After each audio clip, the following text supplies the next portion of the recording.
Crews are also out there trying to stay warm as well. We have team coverage from all over East Texas. Yeah, we're going to start in Smith County and Lindale. We're going to go to our Nayeli Carrillo, who is keeping track of those conditions out there this morning. How are things looking right now? Hey Dana, hey Jesus. Right now we are like where the on-ramp is for the interstate, and there's not as much traffic as there usually is on a Saturday, like we mentioned earlier in the newscast. But as you can see, a lot of semi-trucks traveling down the roadway, and there's also been some brine crews coming in and treating the roads. And of course, we're going to continue following this really cool story where Jeep owners are helping people, essential workers in the Lindale area, get to work. We're going to have much more on that later on. Thank you so much, Nayeli. We could see that it looks like people on the interstate are slowing down a little bit, which is good news because we do know that ice is forming in those locations. Yeah, that is good news. I was just looking to see if we was taking any updates on our Drive Texas map.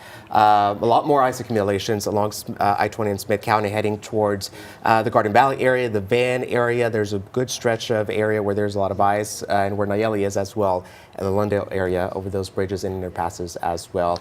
So. And then down to the south, the issue that we're dealing with, they're getting a lot of rain right now, that freezing kind of rain, and we have a lot of power outages in the Cherokee County area as well as Rusk County. We do have our Jamie Hazard down south for us this morning. Jamie, how are things looking out there?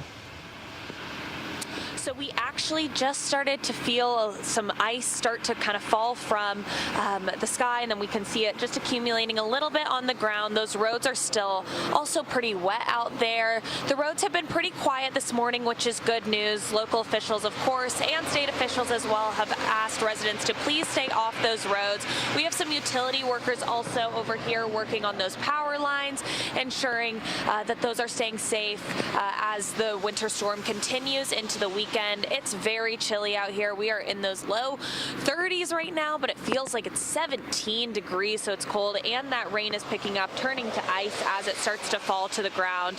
Luckily, we don't see too much on the ground right now, so if you are, heading out, it's going to start to worsen as time goes on. We are starting to see that ice definitely come down, and it's just been rain for the past few hours. So make sure that you're staying safe on those roads and staying inside. That's what officials have asked you to do. So back to you in the studio.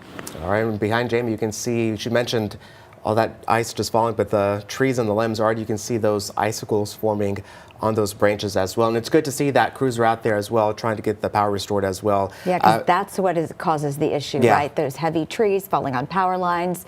And we already know, I'm looking at the latest numbers by Encore. This is just Encore, not SWEPCO, 4,300 in Cherokee County. So that's a lot. So Cherokee County has been one of our trouble spots this morning.